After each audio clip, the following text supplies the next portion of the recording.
Lahir dekat Malaysia, duduk dekat Malaysia, bersekolah, belajar, bekerja semua dekat Malaysia. Tapi cakap bahasa Melayu pun tak reti. Apa benda ni bang? Kita intro dulu.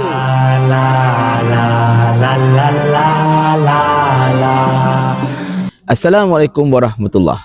Alhamdulillah sekarang ini saya tengah berada dekat airport Jeddah dekat Arab Saudi untuk penerbangan pergi ke Istanbul. Transit selama beberapa jam sebelum menaiki penerbangan darat dari Istanbul menuju ke Kuala Lumpur pada pukul 2 pagi nanti waktu tempatan. Maksudnya kalau waktu Malaysia, saya akan naik penerbangan tu dalam pukul 7 macam tu lah lebih kurang. Sekarang ini kita bicara tentang satu isu yang boleh katakan tengah viral jugalah pada ketika ini, iaitu berikutan seorang yang tak lepas nak renew pasport dia disebabkan oleh dia tidak fasih berbahasa Melayu. Dia tak boleh bercakap bahasa Melayu. Dan kemudian orang ini telah meluahkan perkara ini dekat social media, mengatakan bahawa sekarang sudah tahun 2024 tapi still orang yang tak boleh, rakyat Malaysia yang tak boleh berbahasa Melayu, tak boleh renew pasport sebagainya. Kiranya ayat dia lebih kurang nak tunjukkan bahawa macam, oi, apa benda pula kan? Kenapa setakat tak boleh bercakap Melayu, kau tak boleh renew pasport? Itu merupakan satu diskriminasi dan sebagainya, perkauman dan sebagainya, konon-kononnya kan. Tapi itulah tuan-tuan sekalian. Sekarang ini, setiap negara mempunyai bahasa kebangsaan mereka yang tersendiri. Setiap negara di mana ada juga sesetengah negara yang mempunyai beberapa bahasa kebangsaan, tetapi majoritinya mempunyai satu bahasa kebangsaan. Dan bagi negara kita, bahasa kebangsaan kita ialah bahasa Melayu.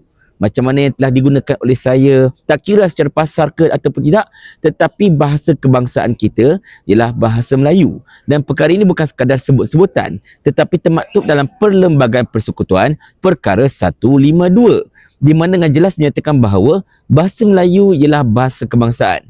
Jadi, sekiranya kalau anda ini rakyat Malaysia, tak kira anda ni kaum apa sekalipun, kalau anda ini rakyat Malaysia, maka penguasaan bahasa Melayu yang baik adalah satu kewajipan sebenarnya. Sebab, mana mungkin anda hendak mengaku bahawa anda ini rakyat Malaysia sekiranya kalau bahasa Melayu pun anda tak fasih. Tetapi itulah, kita dapat lihat sekarang ini, terutamanya Sidang Mutakhir inilah, agak ramai juga mereka yang bukan berketurunan Melayu yang seolah-olahnya memandang enteng tentang kepentingan untuk menguasai serta bertutur dalam bahasa kebangsaan. Mereka lebih selesa untuk bertutur dalam bahasa ibunda mereka sendiri. Which is kita tak adalah nak kata yang anda tak boleh belajar langsung bahasa ibunda. Belajarlah, bertuturlah dengan keluarga anda. Tetapi untuk pergaulan sehari-hari, terutamanya di luar anda punya circle, maka anda kena bertutur dalam bahasa Melayu. Itu bahasa kebangsaan. Dan sekiranya kalau anda tidak dibenarkan untuk renew pasport disebabkan oleh anda tidak mampu untuk berbahasa Melayu dengan baik, maka itu merupakan satu perkara yang patutlah. Sebab anda nak renew pasport Malaysia, tapi anda tak gerti cakap bahasa Melayu. Dia tak jadi macam tu bang. Dia tak boleh macam tu. Ibaratnya macam anda nak jadi rakyat Jepun, tapi anda tak pandai berbahasa Jepun. Confirm anda kena halau. Tetapi itulah tuan-tuan sekalian. Kadang-kadang kita lihat, macam saya katakan tadi, penguasaan bahasa Melayu di peringkat mereka yang terutamanya bukan keturunan Melayu, menjadi orang kata apa, satu benda yang sangat menyedihkan sebenarnya. Even di kalangan para ahli parlimen pun ada di antara mereka yang, ya Allah, bahasa Melayu mereka macam, kau tak belajar ke kat sekolah masalahnya?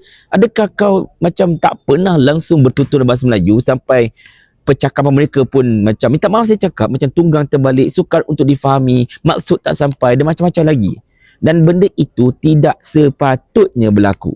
Jadi bagi saya, kalaulah pihak immigration mengenakan tindakan tidak membenarkan pasport Malaysia mereka itu diperbaharui kerana mereka tidak mampu untuk berbahasa Melayu dengan bagus, maka itu adalah perkara yang betul. Itu adalah perkara yang tepat dan mestilah dilakukan sebenarnya. Tapi yang saya tahu memang akan ada pihak yang cuba untuk memainkan isu ini ke arah 3R. No. Ini bukan isu perkauman. Ini adalah isu perlembagaan negara kita ini.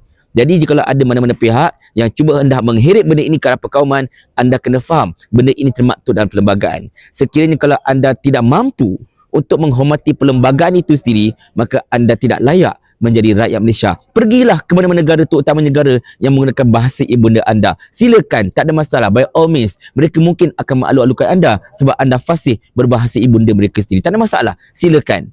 Dan jikalau anda merupakan warga Indonesia sebagai contohnya, saya cakap terus terang, dah lama anda kena penjara ataupun dikenakan kehukuman, ataupun mungkin anda akan dipulaukan kerana anda tidak berbahasa Indonesia dengan baik. Bahkan dekat Indonesia, penggunaan nama Cina atau nama India pun dilarang sama sekali. Kena guna nama bahasa Indonesia.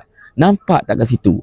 Jadi kepada orang-orang yang bukan keturunan Melayu dekat negara kita ini, anda sepatutnya bersyukur, tahu tak? Bersyukur sangat-sangat sebab negara kita ini mengamalkan toleransi yang sangat-sangat luar biasa. Dekat negara lain, mana ada sekolah vernacular untuk orang Cina, orang India dan sebagainya. Dekat Indonesia, mana ada sekolah vernacular? Mereka semua sekolah aliran kebangsaan. Bahasa Malaysia pun kita ada sekolah aliran kebangsaan, tapi kita sediakan juga, benarkan juga pembinaan sekolah vernacular. Dan anda masih boleh menggunakan nama Cina anda boleh gunakan nama India anda, tak ada masalah. Maknanya anda ini benar-benar liberal dekat negara kita ini, anda bebas. Cumanya kita minta satu perkara sahaja, belajar untuk menjadi warga Malaysia yang baik dengan memahami serta bertutur dalam bahasa Melayu seperti mana yang dituntut dalam perlembagaan. Kalau itu pun anda tak mampu nak buat, jangan terkejut sekiranya kalau datuk nenek moyang anda yang memang cukup fasih berbahasa Melayu tiba-tiba bangkit dari kubur bertanyakan soalan ini kepada anda. Mau tak tuan hamba kalau hamba kirimkan ke akhirat?